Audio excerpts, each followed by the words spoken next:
There is a city. You have seen it in paintings. The domes, the golden walls, the great horn of water curving around it like a protective arm. You have read its name in history books. You may think you know what it was. You do not. Constantinople was not simply a city.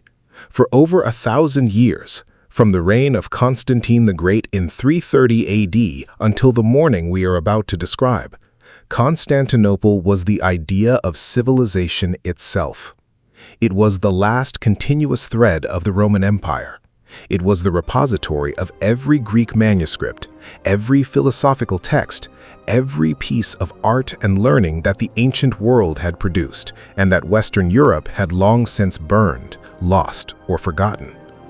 While London was a muddy settlement, while Paris was a village around a river crossing, while the kings of Europe fought over fields and pig farms, Constantinople had running water. It had universities, it had street lighting, it had hospitals. Its libraries held the collected knowledge of Rome, Greece, and Persia.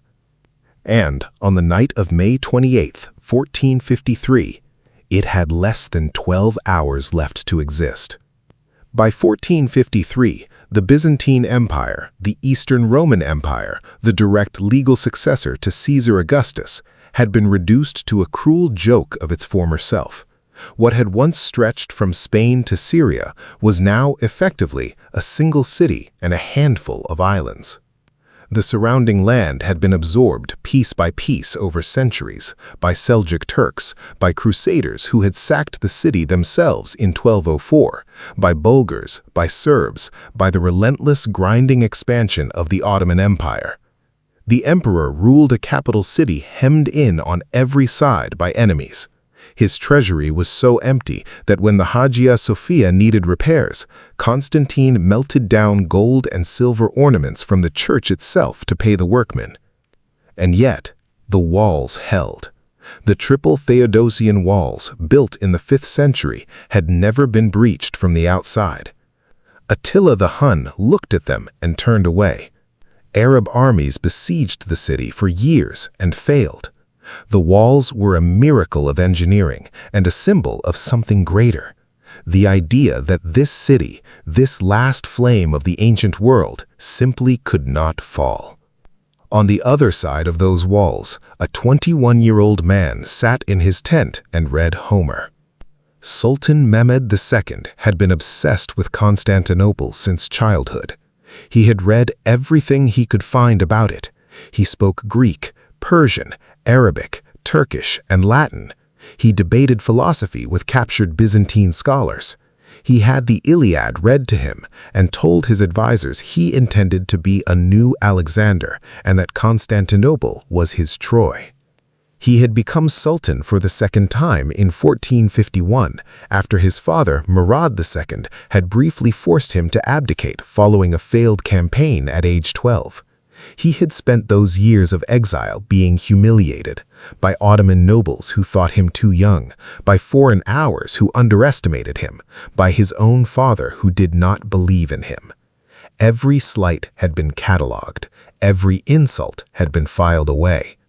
When Murad II died and Mehmed reclaimed the throne, the first thing he did was execute potential rivals. The second thing he did was begin planning the conquest of Constantinople.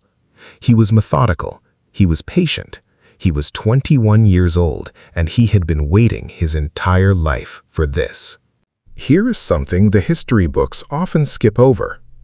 The cannon that would destroy Constantinople's walls was originally offered to Constantinople. A Hungarian engineer named Urban, sometimes called Orban, appeared at the Byzantine court around 1452. He had built a new kind of cannon, massive, unprecedented, capable of firing stone balls weighing over 600 pounds. He offered his services to Emperor Constantine XI. Constantine could not afford him. Urban went to Mehmed II.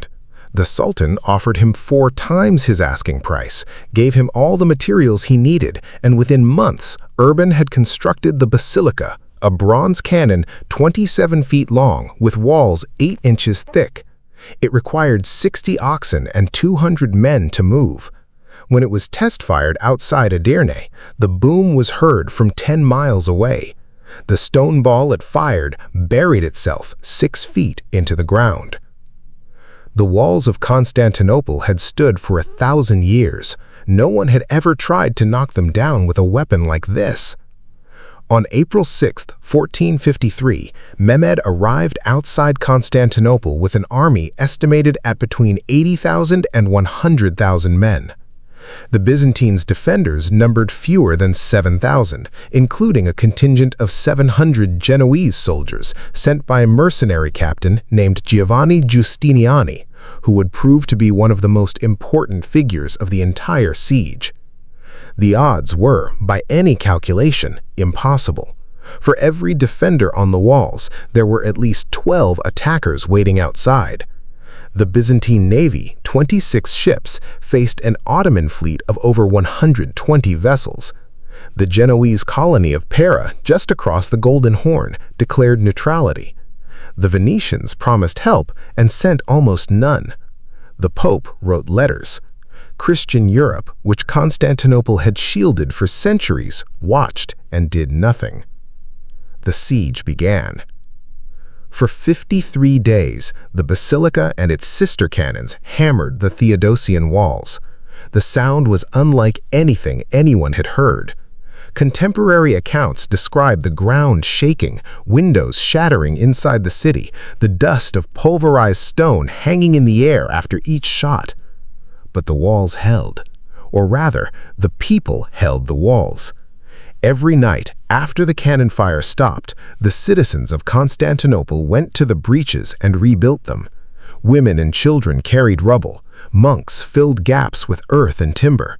Constantine himself walked the walls each night, inspecting the repairs, speaking to his soldiers, refusing sleep. The Byzantine historian Ducas wrote that he was likened to a dragon for his ferocity and presence. Mehmed tried everything. He attempted a night attack that was repulsed. He attempted a naval assault through the Golden Horn that was blocked by the great chain the Byzantines had stretched across the harbor mouth. Then he did something that seemed impossible. He had his ships dragged overland. On the night of April 22nd, Mehmed's engineers laid down a track of greased logs along the hill above the Genoese colony of Pera. Overnight, they hauled 70 ships up over the hill and down into the Golden Horn. When the defenders woke on the morning of April 22nd, they found an Ottoman fleet floating inside their harbor, past the chain, past their defenses, threatening the city walls from a direction no one had defended. The psychological blow was devastating. The harbor was supposed to be safe. Nothing was safe anymore. By May, the city was dying quietly. Food was running low. The constant cannon fire had frayed every nerve. Citizens who had initially volunteered to rebuild the walls at night were now too exhausted to stand. A Venetian sailor named Niccolo Barbaro kept a diary of the siege, and his entries in these final weeks grow shorter and shorter, the language of a man who has run out of words for what he is seeing. There were omens, or what people chose to see as omens. A silver fog rolled over the Hagia Sophia. The image of the Virgin Mary on the city's great icon seemed to slip from her throne during a procession and had to be lifted back. There were lights in the sky. Constantine continued begging the West for help. His ambassadors rode to Venice, to Rome, to Genoa, to Hungary. They came back empty-handed, or did not come back at all. He had known for months that the help was not coming. He had known before the siege began. He chose to stay anyway. On the evening of May 28th, Constantine XI Palaiologos did something no Byzantine emperor had done before. He asked for forgiveness. He held a formal ceremony in the Blacarne Palace at which he personally apologized to every member of his court, Greek, Genoese, Venetian, Catalan, for any wrong or offense he had caused them. He embraced his enemies and his rivals. He wept. His commanders wept. The historian George Sphronsis, who was present and who survived, wrote that he had never witnessed such a scene, an emperor making himself small before the people who had served him. Then he walked to the Hagia Sophia. The Hagia Sophia had been, for over 900 years, the greatest church in Christendom. Its dome was so vast that the architects who built it believed it was suspended from heaven by a golden chain. Its mosaics depicted every saint, every emperor, every moment of divine history. Its floor was inlaid with the finest marble in the ancient world. On this evening, it was packed with every human being who could fit inside it. Orthodox Christians and Catholic Christians who had spent decades in bitter theological dispute prayed together for the first time in living memory. Soldiers in armor knelt beside women holding children, beside old men who could barely stand. Constantine took communion. He prayed for a long time, alone, while the crowd moved around him. Then he rode to inspect the walls one final time. Sphronsis recorded what happened next. Constantine moved along the walls, stopping at each post, speaking to each group of defenders. He told them what he genuinely believed, that they had done everything that could be done, that history would remember them, that they were not defending stone and mortar, but something that could not be measured. At some point in the night, he removed his imperial regalia, the purple robe, the insignia of office, and set it aside. He put on the armor of a common soldier. The message was deliberate. He would not be taken alive. He would not be ransomed. He had no intention of surviving the morning as a trophy for Mehmed's triumph. The city is fallen, and I am still alive. His last recorded words. At midnight, on May 29, 1453, the Ottoman drums began. Mehmed had structured his assault in waves. First came the irregular troops, the Bashi bazouks, poorly armed and undisciplined, sent forward to exhaust the defenders and absorb casualties. They hit the walls and were repulsed. They hit again and were repulsed again. Then came the Anatolian regulars, better trained, better armed. The fighting on the walls became desperate. Giustiniani's Genoese soldiers, the professionals, the best fighters on the Byzantine side, held the gate of St. Romanus with a ferocity that would be remembered for centuries. For 2 hours, the walls held. Then, two things happened almost simultaneously. The first, Giovanni Giustiniani was struck by a gunshot, possibly from a caliver, an early firearm, and badly wounded. He was carried from the walls by his men, bleeding heavily. The moment he disappeared from the ramparts, the morale of the defense cracked. His soldiers, the best of them, the ones who had held the critical section of wall for 2 hours against everything Mehmed could throw at them, saw their commander go down. Panic spread. Some broke and ran. The second was that the Cercor Porta gate was open. The Cercor Porta was a small postern gate, a service entrance, set into the wall near the Blachernae Callus. During the night's fighting, a group of soldiers had sorted through it and returned. Someone had failed to lock it behind them. A small group of Ottoman soldiers found it.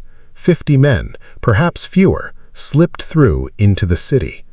They climbed the walls from the inside, and then the Ottoman flags, the red flags of Mehmed's empire, appeared on the battlements of Constantinople.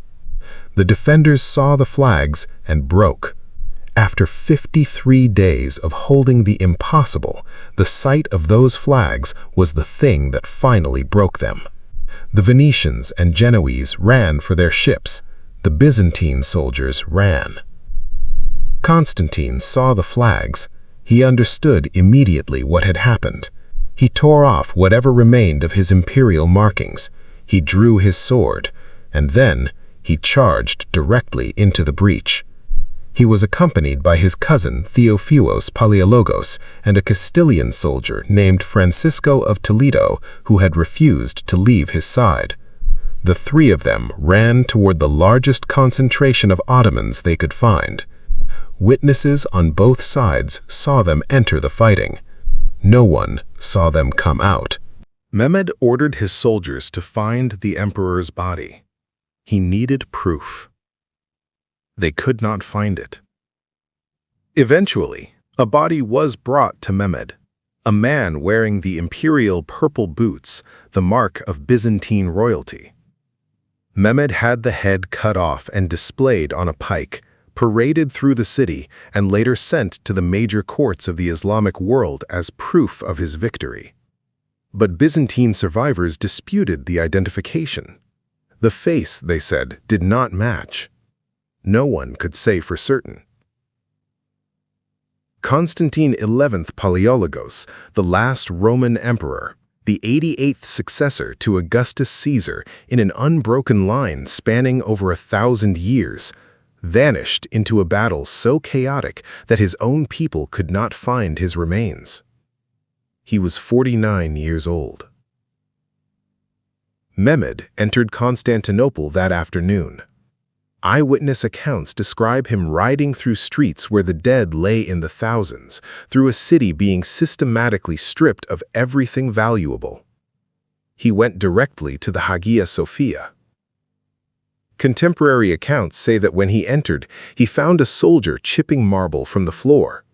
He dismounted, struck the soldier, and declared that the building was his, that the looting of the fabric of the city was prohibited. Then he scattered earth over his own turban in a gesture of humility before God, climbed the altar, and proclaimed the Hagia Sophia a mosque. He was 21 years old. He had just destroyed the Roman Empire. In the days that followed, something extraordinary happened. The scholars of Constantinople ran. They ran west, to Venice, to Florence, to Rome, carrying manuscripts and memories. The texts they brought with them, works of Plato, Aristotle, Archimedes, Euclid, texts that Western Europe had not seen in centuries, landed in the courts of Italian princes and sparked something that historians would later call the Renaissance. The fall of Constantinople did not kill classical learning. In a profound irony, it distributed it.